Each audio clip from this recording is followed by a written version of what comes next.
Oke, Assalamualaikum warahmatullahi wabarakatuh, teman-teman. Alhamdulillah, sudah ada yang bergabung ini ya, Khair, ya, dan yang lainnya. Bismillahirrahmanirrahim. Alhamdulillah, alhamdulillahilladzi arsala rasulahu bil huda wa dinil haq liyuzhirahu ala dinihi wa kafa billahi syahida. Asyhadu an la ilaha illallah wa asyhadu anna Muhammadar rasulullah nabi ba'da. Amma ba'du. Rabbi sahli sadri wa yassir li amri wahlul 'uqdatam min lisani yafqahu qawli. Allahumma sholli ala sayyidina Muhammad wa ala sayyidina Muhammad kama shallaita ala sayyidina Ibrahim wa ala sayyidina Ibrahim wa barik ala sayyidina Muhammad wa ala sayyidina Muhammad kama barakta ala sayyidina Ibrahim wa ala sayyidina Ibrahim fil alamin innaka Hamidum Majid. Baiklah teman-teman, pada pertemuan yang keempat ini kita akan membahas mengenai Islam dan iptek. Nah, Islam dan iptek. Ketika kita bicara masalah agama atau Islam, ya, ini sering sekali kita masuk ke dalam hal-hal yang dikatakan tidak sesuai dengan rasional, gitu ya. Sedangkan iptek itu sering sekali kita bayangkan sesuatu yang sangat rasional. Nah, sehingga terkadang kita ketika membicarakan agama Islam, ya, dengan iptek ini seolah-olah dalam pikiran kita ini dua hal yang saling bertolak belakang. Padahal setelah kita kaji secara mendalam, ya terutama mengenai agama Islam ini, ternyata banyak sekali ayat-ayat dalam Al-Quran maupun dalam hadis-hadis sunnah, ya, berbicara masalah iptek. Nah, kenapa? Karena memang bukti-bukti dari eh, orisinil orisinil ya keaslian, ya, keaslian dari kitab suci ini dia bisa dibuktikan dan dia membuktikan secara iptek, gitu ya, secara iptek, secara nyata. Nah, sebagaimana telah kita pahami, agama Islam ini adalah agama yang mengatur seluruh kehidupan kita, mengatur seluruh tindak tanduk kita, mengatur seluruh amal perbuatan kita, ya. Nah, sebagaimana yang telah kita ketahui bahwa Islam itu mengatur tindakan kita, mengatur segala perilaku kita, ya, mulai dari bangun tidur sampai dengan tidur kembali, ya. Nah, itu semua pasti juga tidak terlepas dari perkembangan ilmu pengetahuan dan teknologi. Walaupun ya, kemarin kita sudah mempelajari bahwa dalam Al-Quran, yaitu ada namanya istilah itu qot'i adilalah, ya, yaitu pasti dari sisi matan atau dari sisi substansi, ya. Akan tetapi eh, butuhnya penggalian kembali, ya, butuhnya penggalian kembali yang mana untuk memperkuat, bukan justru untuk bertolak belakang. Oleh karena itulah teman-teman semua kita harus mempelajari agama Islam ini secara keseluruhan, secara lengkap, ya, sehingga kita tidak apa namanya separoh-separoh atau mungkin bahasanya kita harus kafah, gitu ya, bahasanya itu ya, dalam Al-Quran itu ya. Nah, sebagaimana dalam ayat Al-Quran, ya, surat Al-Maidah ayat ketiga, Allah Subhanahu wa taala berfirman, pada hari ini telah aku sempurnakan. Pada hari ini Allah telah menyempurnakan untuk kamu agamamu dan telah aku cukupkan kepadamu nikmatku. Dan telah Allah cukupkan, ya, kepadamu nikmatku. Dan telah Allah ridhoi Islam sebagai agama bagimu. Ini adalah ayat penutup, ya, penutup risalah kenabian. Artinya telah lengkaplah, telah sempurnalah risalah para nabi yang dimulai dari Nabi Adam alaihissalam sampai dengan Nabi Muhammad SAW, ya. yang dimana semuanya itu dengan berbagai macam informasi, perintah dan larangan, ya, dan juga di sana ada bukti-bukti keilmiahan, ya, ilmu pengetahuan dan teknologi yang ada. Nah, pada ayat ini mengatakan bahwa telah sempurna, bahwa semua semua risalah ini telah selesai, ya. Telah Allah Subhanahu wa taala lengkapi, telah lengkap, telah selesai, ya. Ya, di mana sudah sempurna mengatur kehidupan manusia, ya. Sudah apa namanya? Tidak ada lagi peraturan-peraturan ya, yang bersifat global, ya. Adapun mungkin nanti ada lebih bersifat apa? Kias atau mungkin lebih bersifat apa namanya? Yang sifatnya itu dia hanya furu gitu ya. Hanya bersifat cabang saja. Nah, dalam Quran surat Al-Baqarah juga Allah Subhanahu wa taala berfirman yang artinya wahai orang-orang yang beriman, ya, masuklah udkhulu fis silmi kafah. Ya. Masuklah kamu dalam agama Islam ini secara keseluruhan. Ya. Dan janganlah kamu mengikuti langkah-langkah setan. Sungguhnya ia adalah musuh yang nyata bagimu. Ya. Nah, di sini dikatakan bahwa kita harus menjalankan ajaran agama Islam ini secara kafah. Ya. Walaupun secara perlahan-lahan, ya, secara sedikit demi sedikit, tapi kafah. Ya, misalkan seperti seorang anak ya yang ketika dia tumbuh dewasa ya, awalnya mungkin dia belajar berpuasa gitu ya, berpuasa yang awalnya itu mungkin setengah hari ya, lalu dia berpuasa penuh full 1 hari ya, tapi dengan catatan dia harus sesuai dengan sunnah Rasulullah ya, sesuai dengan apa namanya yang telah diperintahkan, karena kalau tidak bisa berakibat fatal juga ya. Maksudnya gimana berakibat fatal? Contoh misalkan ya, Ramadan bulan puasa. Sering sekali kita ketika berRamadan ini lalai. Lalai ketika berbuka puasa. Lalai ketika kita menyantap iftar dalam mempercepat bukan puasa kita. Ini terkadang kita suka makan makanan yang berbahaya seperti gorengan dan juga seperti sambal ya. Padahal dalam hadis Rasulullah SAW memerintahkan kita untuk apa? Memakan kurma 3 butir, atau kalau tidak ada 3 butir 1 butir, atau kalau tidak ada kurma maka minumlah air putih, ya, minumlah air putih, ya. Nah, bukan yang manis-manis, ya. Nah, ini saya juga nggak tahu ini dari mana ini riwayat yang berbukalah dengan yang manis-manis. Ini perawinya ini siapa ini ya? Padahal bunyinya itu tidak ada berbukalah dengan yang manis-manis, tapi berbukalah dengan kurma, ya. Kurma itu memang manis, tapi bukan berarti apa dengan yang manis-manis, ya. Karena justru berbahaya, ya. Ketika kita berpuasa, gula darah kita sedang turun, ya. Begitu masuk makanan yang terlalu manis, gula darah kita itu tiba-tiba saja melonjak, ya. Nah, ini malah berbahaya. Dan tidak ada perintah dari Rasulullah SAW itu untuk makan yang manis-manis, ya.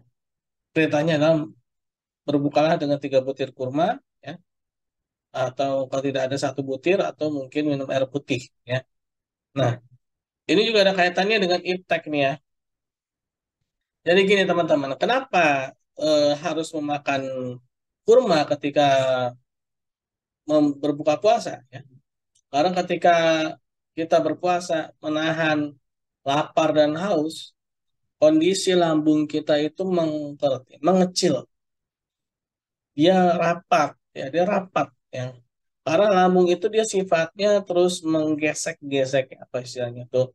Ya dia akan apa namanya mencerna gitu. Ketika tidak ada yang masuk, dia akan mengecil ya, sehingga eh, dia akan menjadi seperti segumpalan tangan gitu ya. Nah, posisi ini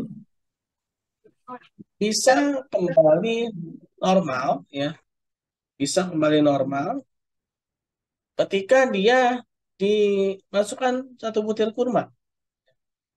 Nah, ini temuan baru nih ya. Jadi kenapa ketika setelah kita menahan lapar, kita harus mengkonsumsi kurma. Karena ketika itu lambung kita akan kembali merekah kembali ya, mekar kembali ya ke posisinya semula ketika diberikan kurma. Nah, ini juga merupakan salah satu temuan teknologi ya, yang mana di zaman Rasulullah itu belum ada yang namanya mikroskop, belum ada namanya ilmu apa namanya organ dalam ya. Tapi Rasulullah SAW itu sudah memberikan wasiat ya, sudah memberikan nasihat ya, kalau berbuka puasa makanlah kurma ya. Karena dengan kurma itu bisa mengembalikan bentuk dari lambung ke keadaan semula ya. Nah, sehingga pada saat itulah lambung bisa diisi dengan makanan yang lain ya. Kita tidak terbayang ketika posisi lambung sedang mengecil tersebut diisi gorengan, sambal, atau mungkin yang laki-lakinya ngerokok gitu ya, masukin asap rokok, wah itu bahaya sekali ya. Itu sangat berbahaya. Kenapa? Karena bisa menyebabkan kanker ya. Nah, jadi ketika orang berpuasa tapi dia tidak menjalankan sunnah, dia tidak kafah ya, maka yang terjadi adalah sebaliknya. Bukannya berpuasa kamu agar kamu sehat, malah akhirnya mendatangkan penyakit bagi dirinya ya. Karena dia tidak menjalankan secara kafah ya. Ini berbahaya ya ketika kita menjalankan separuh-separuh. Nah, begitu pula ketika diisi air putih ya, itu juga akan kembali merekah. Ya. Nah, eh, itu ya, karena itu kita harus menjalankan secara kafah. Dalam Al-Quran, walaupun Al-Quran itu bukan kitab ilmu pengetahuan, tetapi banyak sekali bukti-bukti ilmu pengetahuan ya, yang mana itu sangat sejalan dengan pengetahuan saat ini ya, sangat sejalan saat ini. Tapi kita juga jangan sampai salah mengartikan atau kita terlalu berlebihan, kalau bahasa sekarang itu cocok logi gitu ya, terlalu mencocok-cocokkan ya. Karena pengetahuan yang ada sekarang ini bukan pengetahuan yang berasal dari orang Islam langsung ya. Nah, bukan berasal dari orang Islam langsung yang mengembangkan. Sehingga kesalahan-kesalahan itu masih mungkin besar sekali terjadinya kesalahan dalam pengetahuannya ya. Tapi bukan dalam ayat Al-Qur'annya ya. Kalau dalam ayat Al-Qur'an ini sudah pasti benar ya. Tapi dalam menafsirkan ya ilmu pengetahuan itu ya, ilmu pengetahuan tersebut. Allah Subhanahu wa taala berfirman di dalam Al-Qur'an surat Al-An'am ayat 11 ini ya. Nah, wa khalaqas samawati wal ard ya. Dan dialah menciptakan langit dan bumi. Nah, ini ayat Al-Qur'annya sudah pasti benar ya. Ayat Al-Qur'annya sudah pasti benar. Dialah Allah yang menciptakan langit dan bumi ya. Dalam Quran surat Al-An'am ayat 11. Nah, dalam perkembangan ilmu pengetahuan yang sekarang, kita kenal yang namanya teori Big Bang. Big Bang atau teori ledakan dahsyat ya. Jadi menurut teori Big Bang bahwa alam semesta ini tercipta dari ledakan yang dahsyat, ya. Dari suatu ketiadaan ya, yang mana ketiadaan ini dari ledakan itu ya, sehingga muncullah alam semesta ini. Ini kalangan ilmuwan modern menyetujui bahwa Big Bang merupakan satu-satunya penjelasan yang masuk akal ya, dan dapat dibuktikan mengenai asal mula alam semesta dan bagaimana alam semesta yang muncul menjadi ada ya. Jadi ini Big Bang ya. Sensor yang sangat peka pada satelit ruang angkasa COBE ya, yang diluncurkan NASA pada tahun 1992 berhasil menangkap sisa-sisa radiasi ledakan Big Bang ya. Ini tapi berdasarkan ilmu pengetahuan yang sekarang ini ya. Bisa jadi nanti ya ada yang lebih kuat lagi ya dari NASA ini ya. Tidak menutup kemungkinan ya, tidak menutup kemungkinan. Pada saat ini mungkin memang masih cocok ini ya.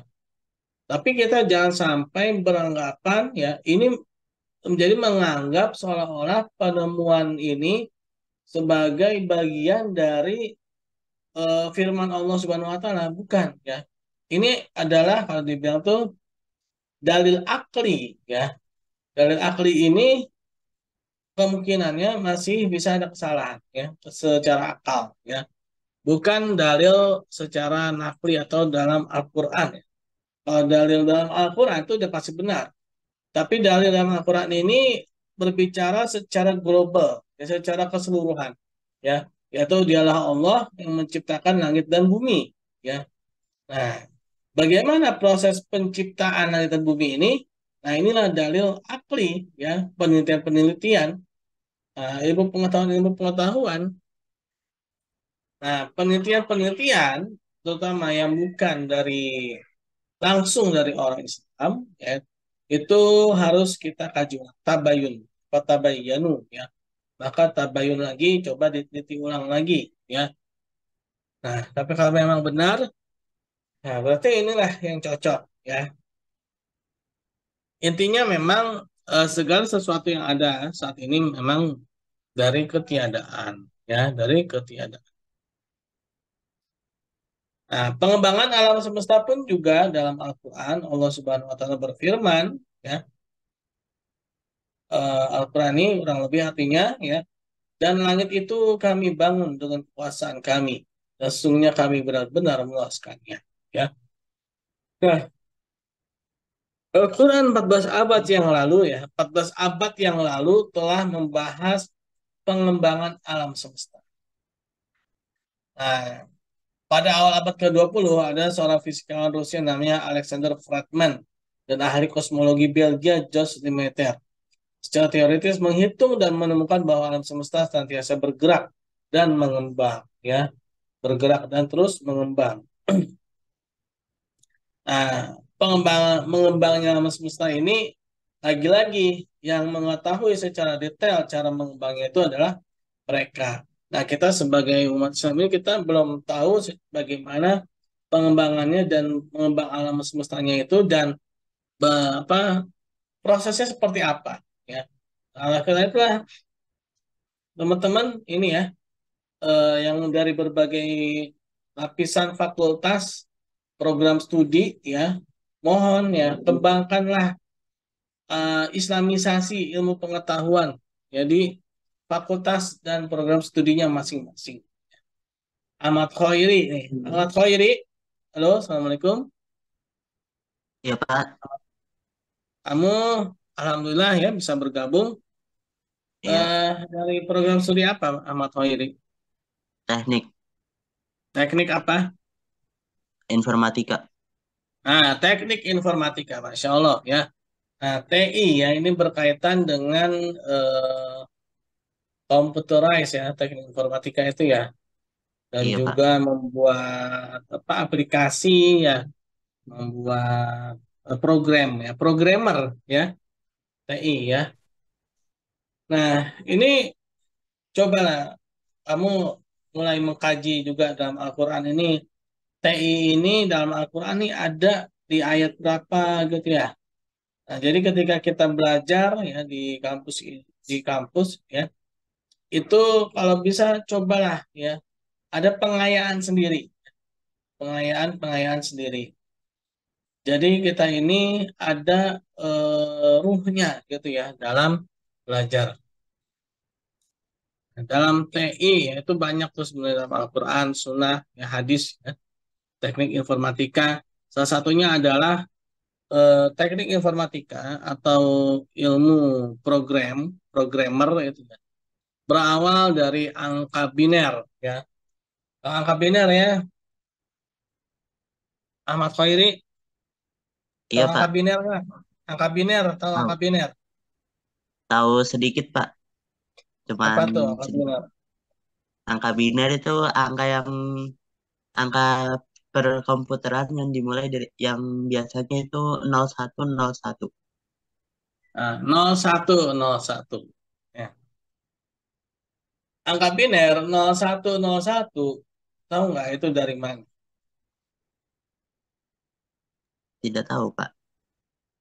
Nah, itu dari kalimat tauhid. Angka biner itu 0101. Dari kalimat tauhid. La ilaha illallah. La ilah. Tidak ada ilah. Nol. Ya. Tidak ada satupun ilah. Tidak ada satupun sesembahan illallah. Ya. Kecuali Allah. Yang ahad. Ya. Yang satu. La ilaha illallah itu 01. Ya.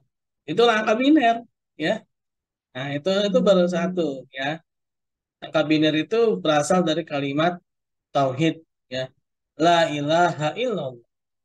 Nah, angka-angka tersebut sendiri ya, itu juga berasal dari salah seorang cendekiawan Muslim yang bernama Al-Khawarizmi, yang dikenal dengan algoritma. Ya, Al-Khawarizmi ini sendiri ya, kalau di dunia Barat ya, dikenal dengan algoritma. Kenapa dikenal dengan algoritma? Karena orang-orang Barat, ya, orang-orang Barat sana tidak bisa mengucapkan kho, jadinya go, ya, sehingga jadinya algoritma.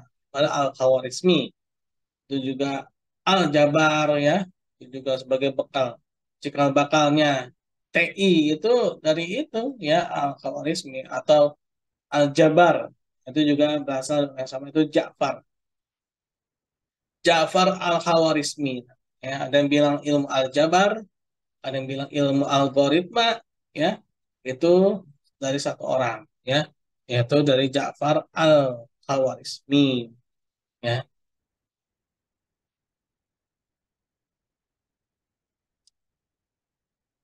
Nah ini saya lanjutkan dikit. Nah, ini pemisahan langit dan bumi ya.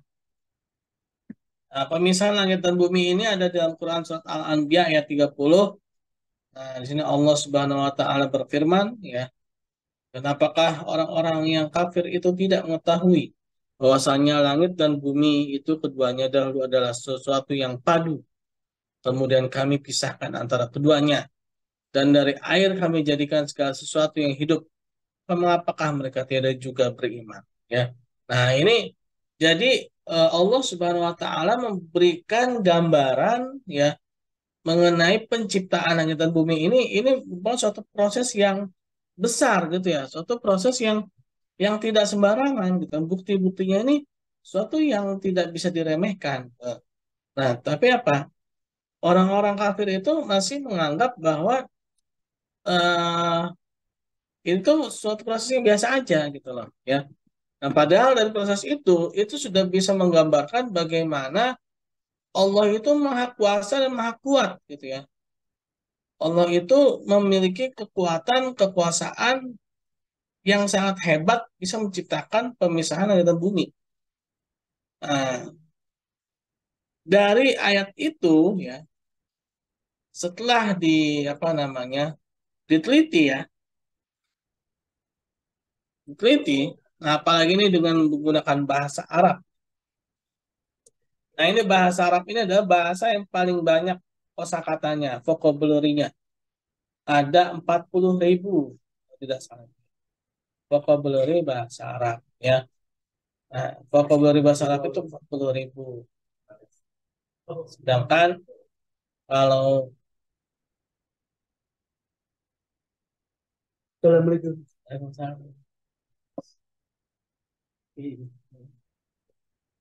Nah, sedangkan kalau bahasa Inggris itu hanya 14.000 kosakata. Ya. Bahasa Indonesia itu hanya 7.000 kosakata. Ya. Nah, bahasa Arab itu 40.000 kosakata. Nah, oleh karena itulah orang-orang yang hafiz ya, hafal Al-Quran itu biasanya cerdas-cerdas. Kenapa? Karena vocabulary-nya itu banyak ya. Semakin banyak dia apa namanya memiliki bekal kosakata dalam kepalanya itu dia semakin cerdas. Nah, para apa namanya ulama-ulama kita ya, ulama terdahulu kita itu mereka sebenarnya ahli di segala bidang, hanya saja ada satu bidang yang lebih menonjol ya dibandingkan bidang yang lain ya. Nah, kenapa mereka bisa secerdas itu? Ya karena mereka menghafal Al-Qur'an ya. Karena dengan menghafal Al-Qur'an mereka bisa mendapatkan 40.000 kosakata ya. Nah, bisa mendapatkan 40.000 kosakata. Nah, termasuk ini ya, dalam Al-Quran ini ada kata-kata yang mungkin ada kata-kata tersendiri gitu ya. Contoh seperti rotkon. Ya, rotkon ini dikatakan sesuatu yang padu. Nah, kalau dalam bahasa Indonesia ini kan ada tiga kata ya, rotkon itu ya. Yaitu sesuatu yang padu. Yang padu itu sangat erat. Ya. Nah, sangat erat. Tapi kalau dalam Al-Quran, sesuatu yang padu itu cukup dengan satu kata yaitu rotkon. Ya. Nah, digunakan untuk merujuk pada dua zat berbeda yang membentuk suatu kesatuan. Ungkapannya kami pisahkan antara keduanya. Terjemahan dari kata Arab fatakon, ya, fatkon, ya, itu memisahkan, benar-benar memisah, ya, misalnya itu eh, terpisah, tapi dia apa namanya terbelah gitu ya. Nah, tapi benar-benar memisah. Nah, berpisahnya ini seperti perkecambahan apa namanya itu biji dalam tanaman itu ya, tunas sebenarnya tunas. Nah, itu kalau dalam Al-Quran dikatakan sebagai fatakon ya, fatakon. Nah, fatakon ini ya, kalau diterjemahkan itu menjadi beberapa kata gitu ya dalam bahasa Indonesia atau dalam bahasa Inggris, tapi dengan bahasa Arab, dengan bahasa Al-Quran cukup dengan satu kata yaitu fatakon ya. Nah, karena dikatakan tadi ya, vocabulary-nya atau kosakatanya ini banyak ya dalam Al-Quran ini ya, ada 40.000 vocabulary, ada 40.000 kosakata. Nah, jadi istilah-istilahnya tuh banyak, ya, makanya jadi cerdas ya.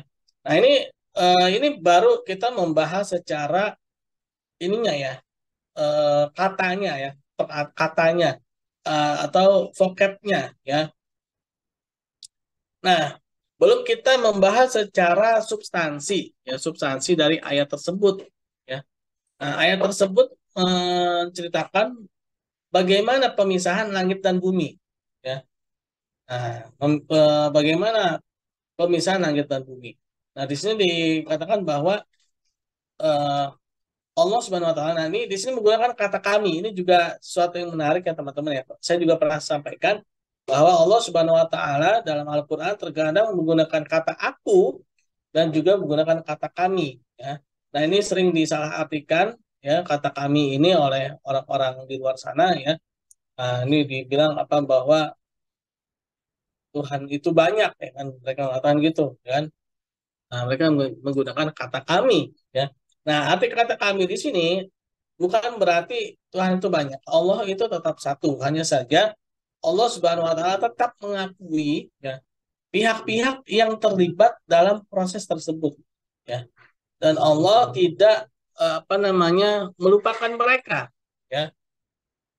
Nah, Allah tidak melupakan mereka. Sebagaimana seorang raja yang memiliki pasukan yang banyak ya, karena kebijaksanaan raja tersebut ya, maka raja tersebut mengatakan mereka itu bagian dari raja ya, karena kebijaksanaan dari raja tersebut. Seandainya raja itu mau bisa sendiri ya bisa aja gitu. Tapi di sini raja itu ingin eh, memberikan ketertarikan gitu ya, baik itu buat yang telah terlibat maupun yang akan mempelajari ya. Nah, kata kami ini juga berarti adanya pelajaran yang mendalam ayat tersebut.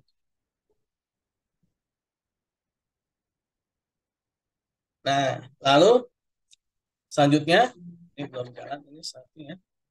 Mengenai garis edar, ya, garis edar dalam Al-Quran, ya, Allah Subhanahu Wa Taala berfirman yang artinya, dan dialah Allah, ya, yang telah menciptakan malam dan siang, matahari dan bulan, masing-masing dari keduanya itu beredar di dalam garis edarnya. Dan matahari berjalan di tempat peredarannya. Demikian pula ketetapan yang maha perkasa lagi, maha mengetahui. Demi langit yang mempunyai jalan-jalan, ya. Nah, ini adalah ayat-ayat Allah. Lalu ada temuan-temuan dari ilmu pengetahuan teknologi, ya. Nah, yang di atas ini sudah pasti, qot'i, ya. Nah, yang bawah ini penjelasannya ini zoni, ya. Kita nyambungnya kemarin itu, ya. Nah, menurut penemuan yang saat ini, ya, bahwa matahari itu bergerak dengan kecepatan 720.000 kilometer per jam ke arah bintang Vega dan sebuah garis edar disebut dengan sholat apex dan sebagai macamnya ini, ya, ini merupakan suatu temuan ilmu pengetahuan teknologi, tapi sayangnya masih belum berasal dari orang Islam, ya, sehingga kita perlu adanya penggalian dan pengkajian kembali, ya. Apabila benar, ya berarti ini memang sesuai dengan ayat Al-Quran, ya. Nah, apalagi sekarang ini ditemukannya, ya, apa namanya, adanya pihak-pihak yang mengklaim atau pihak yang mengatakan bahwa bumi ini datar, ya. Nah, walau alam, ya. Nah, tugas kita adalah kita coba mentabayun, ya, ya, dengan hal-hal yang mudah aja, gitu, ya. Dengan hal-hal yang mudah, ya.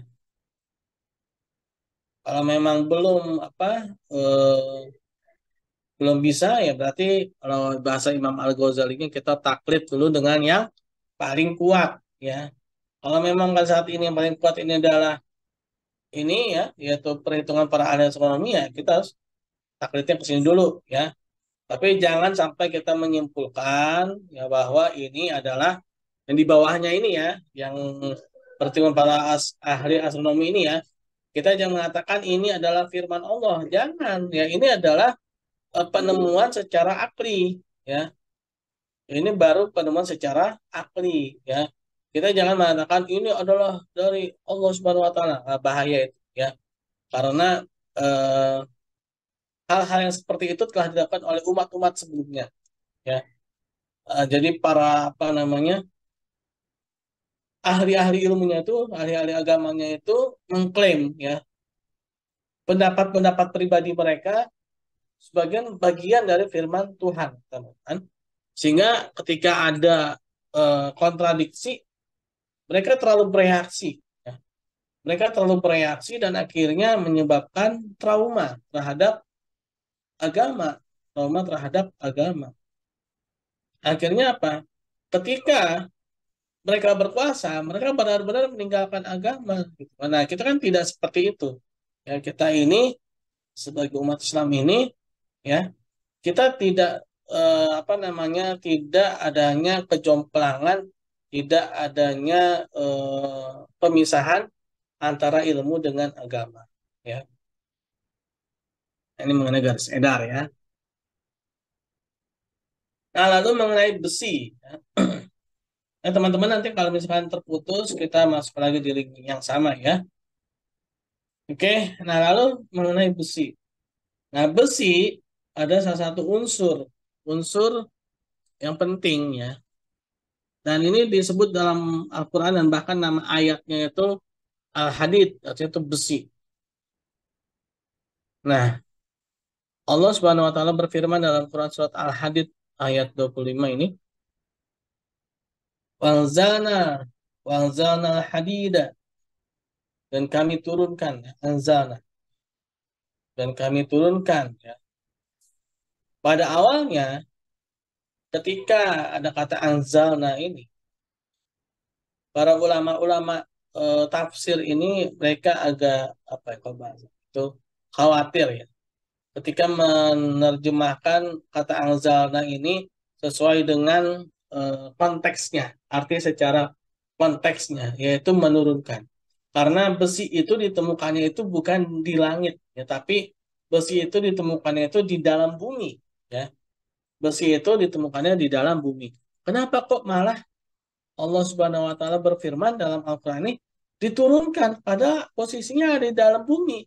Bagaimana ketemunya gitu ya menurut mereka ketika itu ya ketika ilmu pengetahuan dan teknologi belum berkembang pesat gitu ya. Nah, tapi begitu ilmu pengetahuan dan teknologi ini berkembang ya. Nah, ternyata benarlah firman Allah Subhanahu wa taala bahwa besi ini memang benar-benar diturunkan oleh Allah Subhanahu wa taala itu dari langit ya. Wa anzalna ya. Nah, kenapa? Karena unsur besi yang ditemukan di dalam bumi ini ternyata sangat berbeda dengan unsur bumi ya.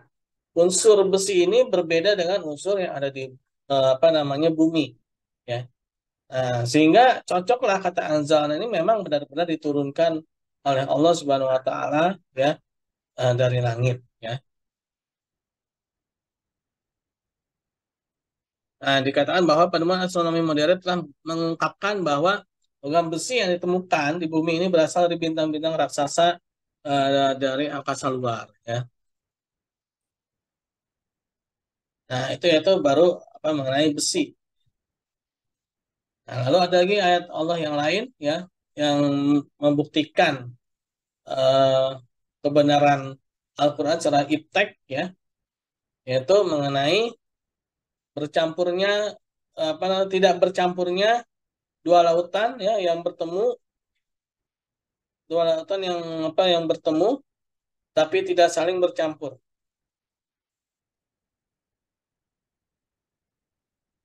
Nah, nah, tunggu bentar ya teman-teman ya.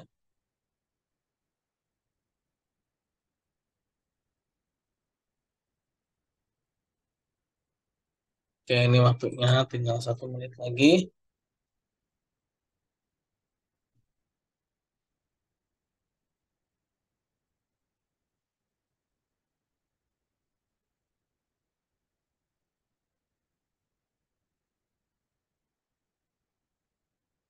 Oke,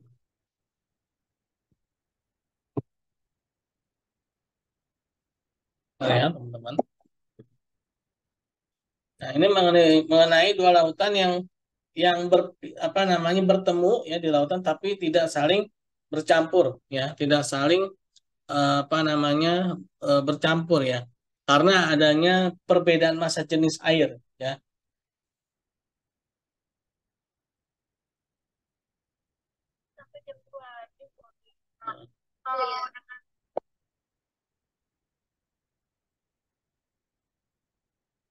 Ini mengenai dua lautan yang saling bertemu ya. Oke, teman-teman, ini saya ingin menjelaskan tapi kayaknya akan terputus tapi kita nyambung lagi ya. Eh, Sebelumnya ada yang mau ditanyakan kah?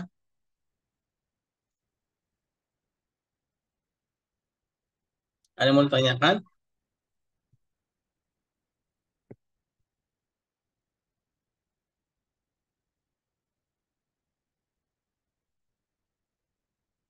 Tidak ada.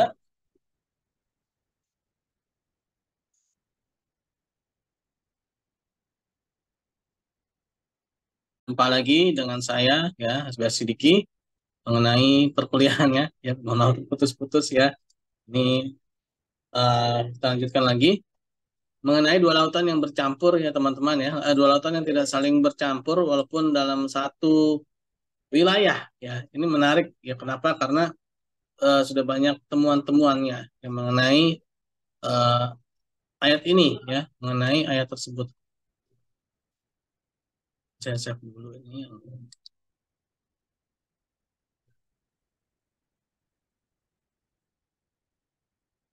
Saya mau save dulu.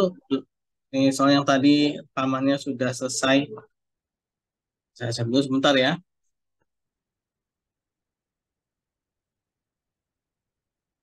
Oke, oke, oke, oke.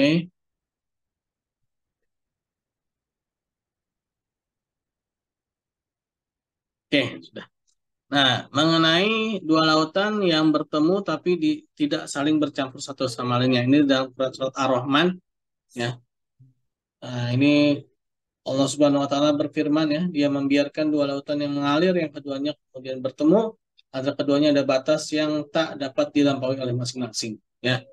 Nah, bahkan dalam film-film kartun itu ada juga yang mengenai laut di dalam laut. Ya, ada laut di dalam laut. Ya, artinya adanya perbedaan masa jenis air. Ya, tapi sepertinya nih kalau kita analisa secara awam ya, air asin itu ya itu masa jenisnya lebih ringan daripada air tawar.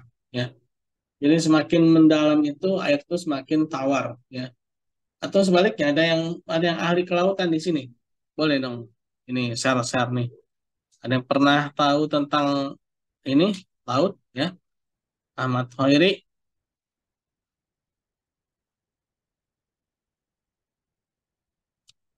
Oke. Nah, ini adanya dikarenakan gaya fisika yang dinamakan dengan tegangan permukaan. Air dari laut-laut yang saling bersebelahan tidak menyatu. Akibat adanya perbedaan massa jenis, tegangan permukaan mencegah air lautan dari bercampur satu sama lain. Seolah-olah terdapat dinding yang memisahkan mereka. Ya. Nah, ini menarik ya, karena 14 abad yang lalu ketika belum adanya eh, alat-alat buat meneliti ya tentang kandungan massa jenis air ya, Al-Quran sudah membahasnya dan pada saat itu memang belum ada alat sama sekali ya, tapi sudah dikatakan seperti ada dinding ya yang membatasinya. Nah, ini mengenai dua lautan ya. Nah, ini juga sidik jari ini juga menarik. Nah, ini Ahmad Khairi ini. Ahmad Khairi, mana nih yang lain ini? Iya Pak, Oh, Ahmad Khairi. Dari sidik jari ini sekarang berkembang jadi apa nih? Tahu nggak? nggak tahu Pak saya.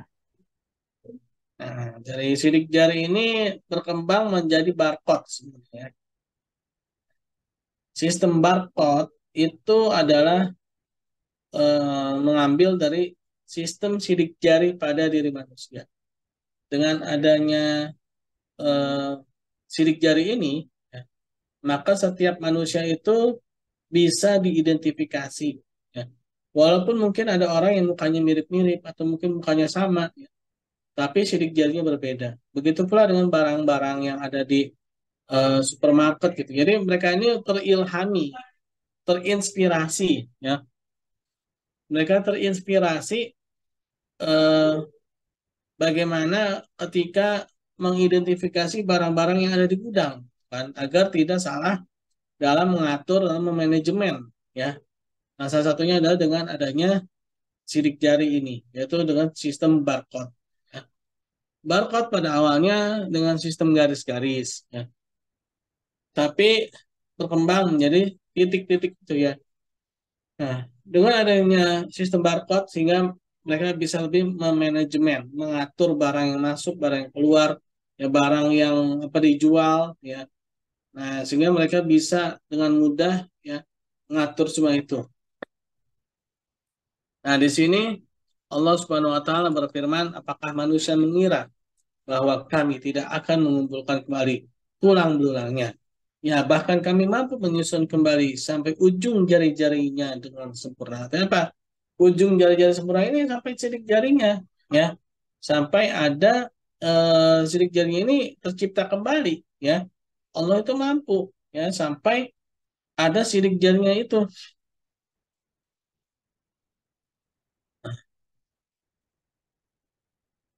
Nah, setiap orang, ya, termasuk mereka yang terlahir dengan kembar identik sekalipun, memiliki pola sidik jari yang khas untuk diri mereka masing-masing dan berbeda satu sama lain.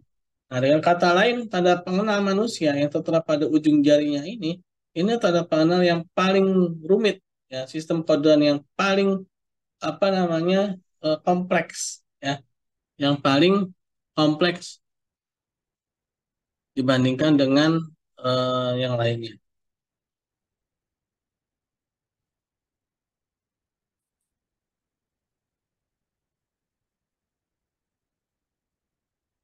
Nah, lalu ayat Al-Quran juga membahas mengenai alat pendetektor berdusta atau jujur.